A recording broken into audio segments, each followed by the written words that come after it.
Hi everyone. दोस्तों, आज हम बात करने जा रहे हैं एक आविष्कारक जो महान हुए हैं इनके बारे में। इन्हें मौत का सौदागर के नाम से भी जाना जाता है। आओ देखते हैं कि कौन है अल्फ्रेड नोबल। अल्फ्रेड नोबल एक मौत के सौदागर के नाम से क्यों जाने गए, आइए जानते हैं इनके बारे में कि क्यों इन्हें मौत का सौदागर अल्फ्रेड नोबल जी को कहा जाता है। अल्फ्रेड नोबल का जन्म, इनका जन्म 21 अक्टूबर 1833 ईस्वी को स्वीडन में हुआ था। कहाँ हुआ था? स्वीडन में हुआ था। 21 अक्टूबर 1833 ईस्वी को स्वीडन में हुआ था। ये एक महान वैज्ञानिक थे। ये एक महान वैज्ञानिक थे। अल्फ्रेड नोबल एक बहुत ही महान वैज्ञानिक थे। अल्फ्रेड नोबल एक बहुत ही महान वैज्ञानिक थे। एक महान वैज्ञानिक थे। इनके नाम लगभग 355 आविष्कारों का पेटेंट है। बताओ, इस अल्फ्रेड नोबल ने 355 आविष्कार करके दिखाए हैं। 355 मायने रखता है भाई दोस्तों, 355 मायने रखता है। 355 पेटेंट हैं, 355 आविष्कार किए हैं। इनका सबसे बड़ा योगदान डायनामाइट का आविष्कार था। इनका सबसे बड़ा आविष्कार डायनामाइट का था। डायनामाइट 355 आविष्कारों में से सबसे बड़ा योगदान डायनामाइट के आविष्कार में था। इन्होंने डायनामाइट का आविष्कार किया, और इन्होंने जब ये आविष्कार किया तब इन्हें ये नहीं पता था कि ये इस डायनामाइट से विध्वंसक है, इससे बहुत लोगों की जानें जा सकती हैं। ये सोच करके इन्होंने इस डायनामाइट का आविष्कार नहीं किया था। ये अगर जानते होते तो इसका आविष्कार कभी ना करते, लेकिन इसके बारे में इन्हें यह नहीं पता था कि लोगों की ज़िंदगियां इनसे बर्बाद हो जाएंगी। इसीलिए इन्हें बाद में पछतावा भी हुआ। और देखते हैं कि क्यों पछतावा हुआ। इनका सबसे बड़ा योगदान डायनामाइट का आविष्कार था। यह विस्फोटक उन्होंने नाइट्रोग्लिसरीन C3H5N3O9 की सहायता से बनाया। इनका सबसे बड़ा योगदान डायनामाइट का आविष्कार था। यह विस्फोटक उन्होंने नाइट्रोग्लिसरीन C3H5N3O9 की सहायता से बनाया। इन्हें मौत का व्यापारी क्यों कहा जाता है? आइए देखते हैं कि इन्हें मौत का व्यापारी क्यों कहा जाता है। इन्हें मौत का व्यापारी क्यों कहा जाता है? इन्होंने डायनामाइट का आविष्कार करके कई फैक्ट्रियाँ स्थापित की, और जिसमें इन्होंने बारूद का निर्माण बड़े स्तर पर किया। कई फैक्ट्रियां स्थापित की, जिससे इन्हें बारूद का निर्माण बड़े स्तर पर किया, और जिससे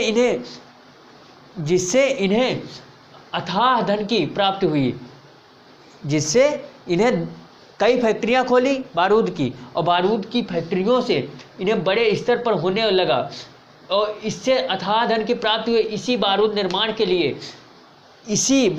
निर्माण के लिए इन्हें मौत का सौदागर कहा जाता है।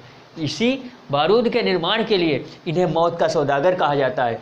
अब आप लोगों को पता हो गया होगा कि अल्फ्रेड नोबेल को मौत का सौदागर क्यों कहा जाता है। तो इन्होंने डायनामाइट का आविष्कार करके कई फैक्ट्रियां खोली, और जिसमें इन्होंने बहुत सारा बारूद इकट्ठा किया, बारूद का निर्माण किया, और इसी के बारूद निर्माण के चलते इन्हें मौत का सौदागर के नाम से जाना गया। और इन्हें बाद में पछतावा भी हुआ। इन्होंने अपने संस्मरण में लिखा, अल्फ्रेड ने अपने संस्मरण में लिखा कि उन्हें यह आविष्कार करके कि उन्हें यह आविष्कार करके अफसोस भी हुआ। शायद यही कारण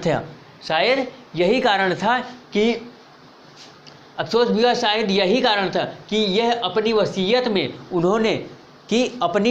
में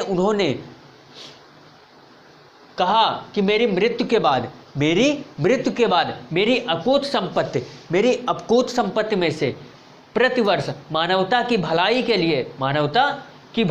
लिए प्रतिवर्ष 5 क्षेत्रों में, कौन कौन से क्षेत्र थे?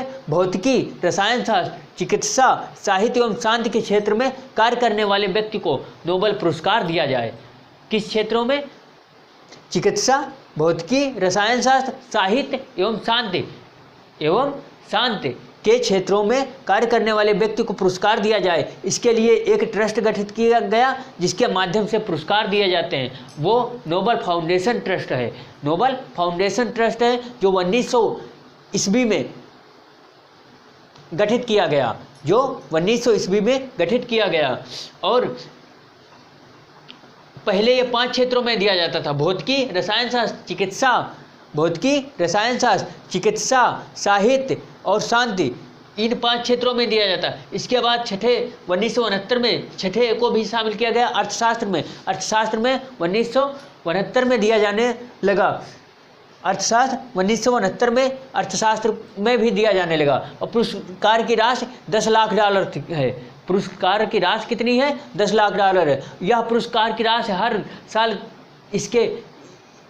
इनकी केवल जमा की गई पूंजी जो है, जमा किया गया धन है, जो रुपया जमा किया गया है स्वीडन बैंक में, उसी बैंक के ब्याज से प्रतिवर्ष उसी के ब्याज से प्रतिवर्ष दिया जाता है। बताओ कितना रुपया होगा जिससे प्रतिवर्ष उसी के ब्याज से दिया जाता है। तो अब आप अंदाज़ा लगा सकते हो कि 6 क्षेत्रों में ये दिया जाता है और $10 लाख दिया जाता है प्रतिवर्ष। तो कितनी संपत्ति इनकी जमा होगी जिससे हर साल 6 क्षेत्रों में ये पुरस्कार राशि दी जाती है। तो आप समझ गए होंगे कि कितना पैसा जमा होगा, उसी के ब्याज से ये दिया जाता है। पहली बार नोबल 1901 में ज्यां हेरी दुरांत कौन थे? रेड क्रॉस के संस्थापक थे ज्यां हेरी दुरांत। और फ्रेडरिक पेसी फ्रेंच पीस के संस्थापक थे। फ्रेडरिक पेसी फ्रेंच पीस के संस्थापक थे। सबसे पहले इन्हीं 2 लोगों को सबसे पहले नोबेल पुरस्कार दिया गया था।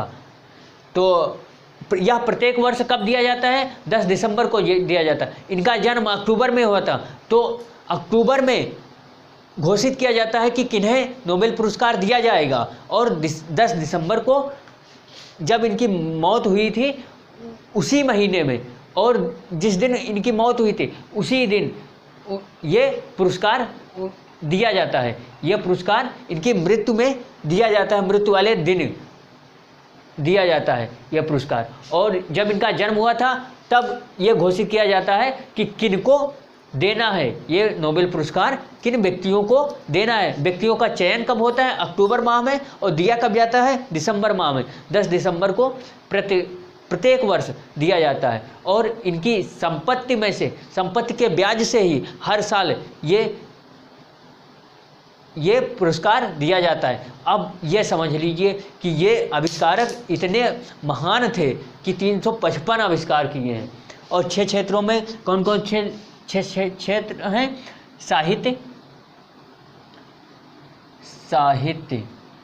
साहित्य नंबर 2 पे है। शांति नंबर 3 पे है। भौतिकी और नंबर 4 पे है रसायन शास्त्र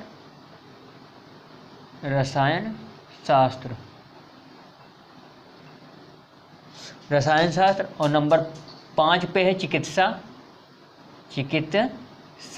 और नंबर 6 पे लास्ट में 1969 में जोड़ा गया अर्थशास्त्र। यह 1969 में दिया जाने लगा। तो ये 6 क्षेत्रों में दिया जाता है। दोस्तों, इनसे प्रेरणा लेनी चाहिए कि ये व्यक्ति ऐसे हैं कि बताओ 355 आविष्कार करके दिखाए हैं। ये आविष्कारक हैं, ये वैज्ञानिक हैं। इनको हम मानते हैं कि ये वैज्ञानिक ने कुछ करके दिखाया है। और इनको अफसोस तब हुआ जब इन्होंने बारूद का निर्माण किया और जब इन्हें पता चला कि ये तो मानवों को विध्वंस करके रख देगा। तो इस तरीके से दोस्तों आपको बता दें, खेल जिंदगी का हो या सर्कस का, अगर खेल में तालियां बजवानी है तो आप लोगों को खेल खेलना है तो जोखिम भरा खेल खेलो, तभी तालियां बजेगी। यदि जोखिम भरा खेल नहीं खेल पाए तो तालियां बजनी नहीं है, ये समझ लीजिए। अगर तालियां बजवानी है तो खेल जोखिम भरा खेलिए। यदि जोखिम भरा खेल नहीं खेल पाओगे तो तालियां बजाने वाला कोई नहीं है, ये समझना।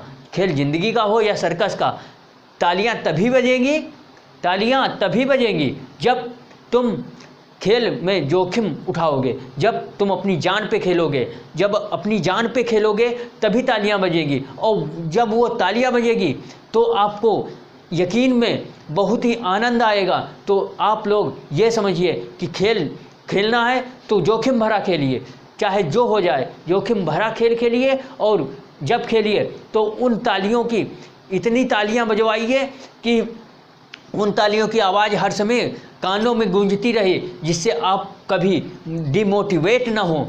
इस वजह से ऐसा खेल खेलिए जो जोखिम भरा हो। और साधारण खेल खेलने में मज़ा ही क्या है, साधारण खेल खेलने में मज़ा ही क्या है दोस्तों, जब तक अच्छा जोखिम भरा खेल ना हो।